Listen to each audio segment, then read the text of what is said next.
மகாபரிவா சொன்னபடி அடுத்த நாளே தன் குடும்பத்தோட போய் இளையத்தை கட்டி கொடுத்தார் கிருஷ்ணமூர்த்தி. பெரியவாளுடைய திருவாக்குப்படி மாரியம்மன் தரிசிச்சார். ஒரு கோயில் வந்து யாரோ ஒருத்தர் வந்து வாழைத்தார்களை பத்தி பேசிட்டு இருந்தார். இந்த திசையை நோக்கி போனார் அவர்.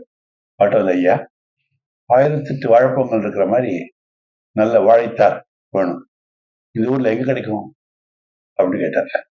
எங்கால போங்க, ஒரு பெரிய கணத்தடி தாண்டினதும் நிறைய வாழை மரங்கள்லாம் இருக்கும், தோட்டம் இருக்கும், அங்க இருக்கிறவங்கள்ட்ட போய் கேட்டு பாருங்க அப்படின்னு சொன்னார்.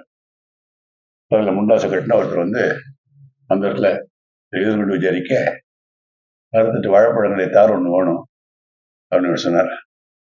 சற்றுமுன் வாழை மரத்திலிருந்து இறக்கி வைக்கப்பட்டிருந்த தார்களில் வந்து ஒன்றை தூக்க முடியாம தூக்கி சுதந்திரம் வந்தார். இந்த சாமி நீ கேட்ட 1008 பழம் இருக்கிற தாரு அப்படின்னு சொல்லி முன்னாடி கொண்டு வச்சார்.